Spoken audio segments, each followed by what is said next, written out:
তো বন্ধুরা প্রচন্ড গরম, তাই গরমে শরীর ঠান্ডা রাখতে আজকে চিংড়ি মাছ দিয়ে ঝিঙে আলুর পাতলা ঝোল করব। তার জন্য সবকিছু এখানে জোগাড়পাতি করে চলে এসেছি। এখানে ঝিঙে আর আলুটা কেটে নিয়েছি। এটাকে এই ঝিঙে আলু দিয়ে আজকে চিংড়ি মাছের ঝোল করবো। এই যে চিংড়িগুলোকে এখানে কেটে ধুয়ে পরিষ্কার করে রেখে দিয়েছি। আর এই চিংড়ি দিয়ে ঝিঙের খোসাগুলোকে বাটা করবো। ঝিঙের খোসা বেরিয়েছে, আর ঝিঙের খোসাগুলোকে ফেলে দিলাম না, ভাবলাম তাহলে বেটে একটুখানি খেয়ে নেবো, গরম ভাতে তো খেতে ভালোই লাগে তাই জন্য। আর এইখানে উচ্ছে আর আলুটাকে কেটে ধুয়ে জল ঝরাতে রেখেছি। আজকে উচ্ছে আলু চচ্চড়ি করবো, সাথে চিংড়ি মাছ দিয়ে ঝিঙে আলুর পাতলা ঝোল আর ঝিঙের খোসা বাটা, আর পাকা আম আছে, তাই দিয়ে আজকে দুপুরে খাওয়া দাওয়া হবে। চলো রান্নাবান্নাগুলো শুরু করি। কড়াইটা ভালো করে গরম করে নিয়েছি, সরষের তেল দিয়ে দিচ্ছি। আজকে ঝিঙে আলুর চিংড়ি মাছের ঝোলটা পুরো সাধারণভাবেই বানাবো, কোনো মশলাপাতি দেবো না, অল্প তেল মশলা দিয়েই বানাবো। তেলটা গরম হচ্ছে, সেই ফাঁকে কয়েকটা রসুন নিয়েছি, রসুনটা থেতো করে দিই। আজকে পেঁয়াজ, রসুন, গোটা জিরে ফোড়ন দিয়ে চিংড়ি মাছ দিয়ে ঝিঙে আলু ঝোল করবো। সরষের তেলটা ভালো করে গরম করে নিয়েছি। এরপরে ফোড়নে দেব গোটা জিরে, দিয়ে দিচ্ছি পেঁয়াজ কুচি,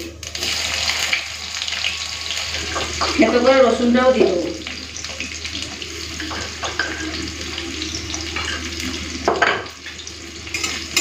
হালকা একটুখানি ভেজে নিই, তারপরে চিংড়ি মাছটা দিয়ে দেবো। এইখানেই দিয়ে দেবো, মানে পেঁয়াজ রসুনের সাথে চিংড়ি মাছটাকেও ভেজে নেবো। পেঁয়াজ রসুনটাকে হালকা ভেজে নিয়েছি, ভেজে নেওয়ার পর দেবো চিংড়ি মাছ। চিংড়ি মাছটা আলাদা করে আর ভাজলাম না, একসাথেই ভেজে নেব। এই চিংড়িটা রেখে দিলাম, এটা ঝিঙে খোসা বাটাতে দেবো। অল্প একটুখানি নুন দিয়ে দিলাম। যা গরম লাগছে না আর ভালো লাগছে না, তাই যতটা পারি সাধারণভাবে রান্না করার চেষ্টা করি। চিংড়ি মাছটা একটুখানি পেঁয়াজের সাথে হালকা ভেজে নিই, তারপরে ঝিঙে আলুটা দেবো।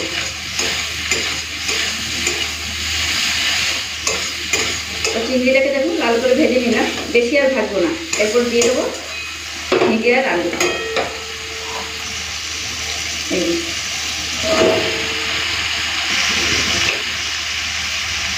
নুন দিয়ে দিচ্ছি পরিমাণ মতো, হলুদ গুঁড়ো দিয়ে দেবো, অল্প একটুখানি লাল লঙ্কার গুঁড়ো দিলাম। এই ঝোলটা খেতে এতটা সুস্বাদু লাগে কি বলবো, খুব ভালো লাগে কিন্তু এই চিংড়ি মাছ ঝিঙে আলু ঝোলটা।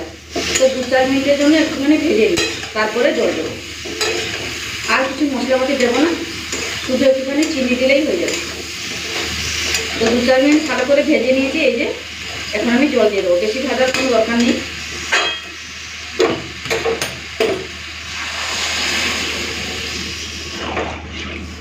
পরিমাণ মতো জল দিয়ে দিলাম। আগেই বলেছি পাতলা পাতলা ঝোল করবো, তাই একটুখানি বেশি করে জল দিলাম। এবার নুনটা টেস্ট করে নিই, নুনটা কম লাগছে আর একটু দিয়ে দিই। অল্প একটুখানি চিনি দিয়ে দিলাম। নুন আর চিনিটা দিয়ে একটুখানি মিশিয়ে নিলাম। এরপর আমি ঢাকা দিয়ে দেবো, আর চেরা কাঁচা লঙ্কাটা একটু পরে দেবো। ঝোলটা ওইদিকে বসিয়ে দিয়েছি, এখন আমি এই ঝিঙের খোসাগুলোকে বেটে নেব।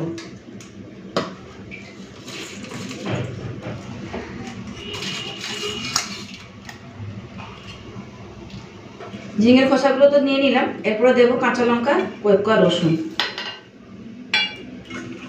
সব চিংড়ি মাছগুলোও দিয়ে দিচ্ছি। বেশ, এটাকে বেটে নেব। ঝিঙের খোসাটা বাটবো, তার আগে একটুখানি এই ঝিঙের ঝোলটা দেখে নিই আলুটা সিদ্ধ হলো কিনা। আলুটা সেদ্ধ হয়ে গেছে, আর 2 মিনিট রান্না করলে হয়ে যাবে। চলুন আগে ঝিঙের খোসাটা বেটে নিই, তারপরে কাঁচা লঙ্কা দিয়ে নামিয়ে ফেলবো। ঢাকা দিয়ে দিলাম আবারও।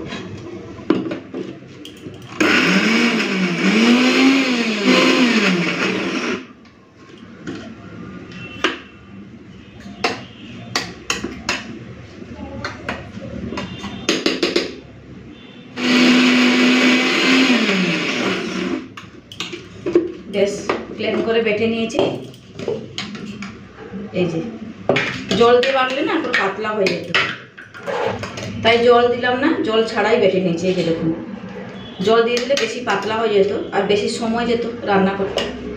চলুন এদিকে ঝিঙের পাতলা ঝোলটা হয়ে গেছে, নামিয়ে ফেলবো। তো চিংড়ি মাছ দিয়ে ঝিঙে আলুর পাতলা ঝোল রান্না হয়ে গেছে। ফাটাফাটি একটা গন্ধ বেরিয়েছে, কিন্তু এখন থেকে যা গন্ধ বেরিয়েছে ভাতের সাথে মেখে খেলে আরও সুন্দর লাগে খেতে। নামানোর আগে কয়েকটা চেরা কাঁচা লঙ্কা দিয়ে দিলাম।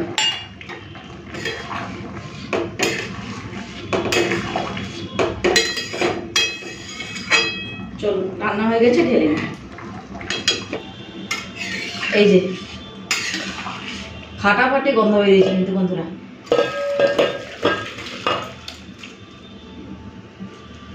বেশ, ঝিঙের খোসা বাটা ভাজা করব, তার জন্য তেল দিয়ে গরম করে নিয়েছি। প্রথমে ঝিঙের খোসা বাটাটা ভেজে নিই, তারপরে শেষে আমি উচ্ছে আলু চচ্চড়ি করব। তেলটা তো গরম হয়ে গেছে, কালো জিরে ফোড়ন দিয়ে দিচ্ছি।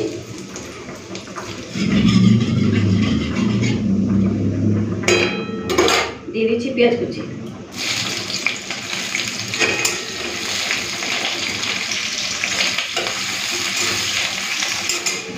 পেঁয়াজটাকে লাল করে ভেজে নিয়েছি।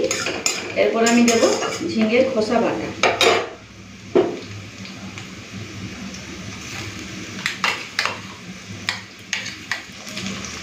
পরিমাণ মতো হলুদের গুঁড়ো দিয়ে দিলাম, নুনটাও দিয়ে দিচ্ছি, অল্প একটুখানি চিনি দিচ্ছি।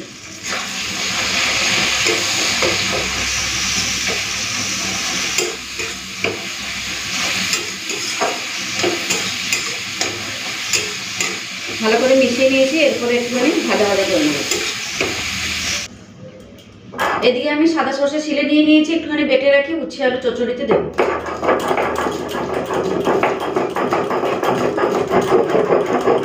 তো সরষেটা বেটে নিয়েছি। এখন 4টে মতো কাঁচা লঙ্কা নিয়েছি, কাঁচা লঙ্কাটা দিয়ে বেটে দিই।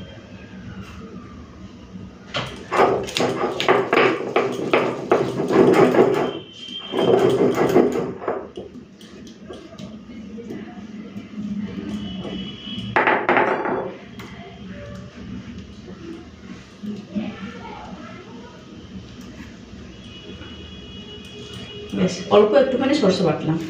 চচ্চড়ি তো একটুখানি সরষে বাটা না দিলে উচ্ছে চচ্চড়ি খেতে ভালো লাগে না, তাই বেটে নিলাম। এদিকে ঝিঙে বাটাটা ভালো করে ভেজে নিয়েছি, পুরো লাল লাল করে ভেজেছি। এই যে দেখুন হয়ে গেছে, তুলে নেব।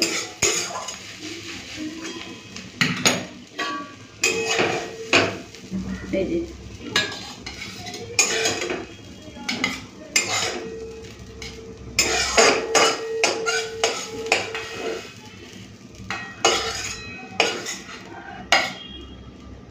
এই যে চলুন, এরপর উচ্ছে চচ্চড়ি করবো, তার জন্য সরষের তেলটা দিয়ে দিই।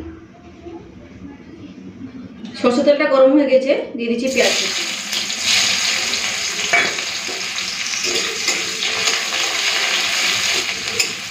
পেঁয়াজের সাথে সাথে আলু আর উচ্ছেটাকেও দিয়ে দিচ্ছি।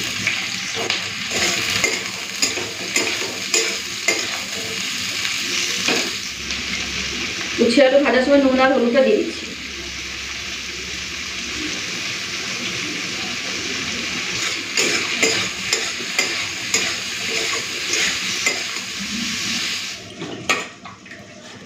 এদিকে দুটো হেমসাগর আম নিয়ে নিয়েছি, ভালো করে ধুয়েও নিলাম, কেটে নেব।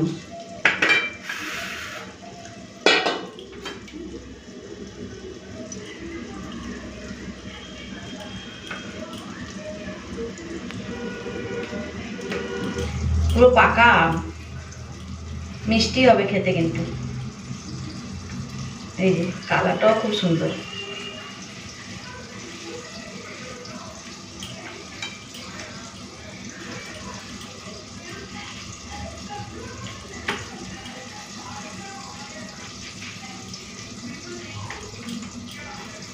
তো আমটা কেটে রেখে দিলাম। চলুন উচ্ছে আলুটা ভাজা হয়েছে কিনা দেখে নিই, তারপরে আমি সরষে বাটাটা দিয়ে দিই। তাড়াতাড়ি করি, প্রচণ্ড গরম লাগছে। উচ্ছে আলুটা লাল করে ভেজে নিয়েছি। এরপর আমি সরষে বাটা আর সরষে বাটার জলটা দিয়ে ঢাকা দিয়ে দেবো। ভাজতে ভাজতে আলু আর উচ্ছেটাও সেদ্ধ হয়ে গেছে।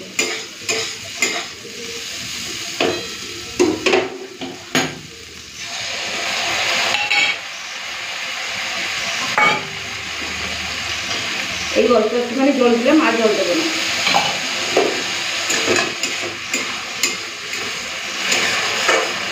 নেড়ে চেড়ে মিশিয়ে নিলাম, এরপর ঢাকা দিয়ে দেবো।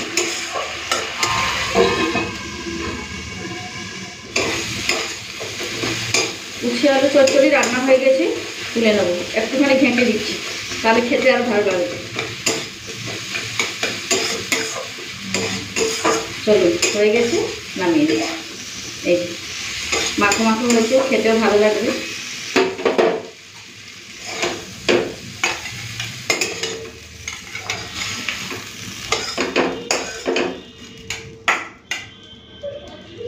এই যে উচ্ছে আলু চচ্চড়ি ফ্রিজ থেকে বের করে নিয়ে এলাম। কালকে যে রাত্রিবেলা আমের টক বানিয়েছিলাম, পুরো ঠান্ডা ঠান্ডা কুলকুল হয়ে আছে এখন। এটা ভাতের সাথে খেতে খেতে না দারুণ লাগবে। চলুন, সব কিছু তো রেডি করে নিলাম, এরপরে ভাতটা বাড়বো। তার আগে বলে দিই আজকে কী কী রান্না করলাম। এখানে করেছি গরম গরম ধোঁয়া ওঠা ভাত, সাথে করেছি এখানে উচ্ছে আলু চচ্চড়ি, ঝিঙের খোসা বাটা চিংড়ি মাছ দিয়ে। এখানে পাকা পাকা পুরো হেমসাগর আম কেটে রেখেছি, ভাতে খাওয়া হবে। আর এখানে করে রেখেছি চিংড়ি মাছ দিয়ে ঝিঙে আলুর পাতলা ঝোল, ভাতের সাথে খাওয়া হবে। ফাটাফাটি একটা গন্ধ বেরিয়েছে। চলুন ভাতটা বেড়ে নিই, প্রচণ্ড গরম। তাড়াতাড়ি ভাতটা বেড়ে আরে খাওয়া দাওয়াটা সেরে ফেলি। তো গরম গরম ভাত বেড়ে নিলাম। চাটনিটা পুরো ঠান্ডা আছে, মানে আমের টক। এইটাই একদিকে সুবিধে, একদিন করে রেখে দিলে 2 দিন 3 দিন খাওয়া যেতে পারে, তাই না? চলুন নিয়ে নিচ্ছি ভাতের পাশে ঝিঙের খোসা বাটা। এই যে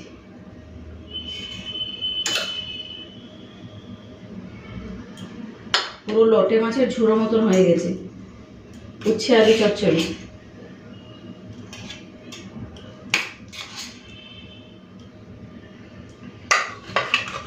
নিয়ে নিচ্ছি পাতলা করে চিংড়ি মাছ দিয়ে ঝিঙে আলুর ঝোল।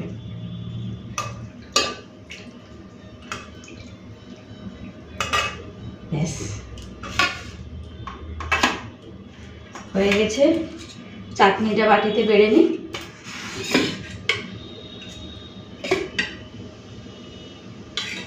এই যে যা গরম পড়েছে না, এইগুলো দিয়েই খাওয়া দাওয়া করতে হবে। চলুন এখানে রেখে দিলাম। আমটা তো থালায় আছে, ভাত খাওয়ার পরে শেষে পাকা আম খাওয়া হবে। চলুন বন্ধুরা, এই যে ভাতের থালা বেড়ে নিয়েছি, এরপরে খাওয়া দাওয়া করবো। প্রচণ্ড গরম, ঘেমে যাচ্ছি, দেখতেই পাচ্ছেন। তাহলে আজকের মতো এখানে থাকলাম, আবার ফিরে আসবো একটা নতুন ভিডিও নিয়ে। ততক্ষণ সবাই ভালো থাকবেন, সুস্থ থাকবেন। টাটা।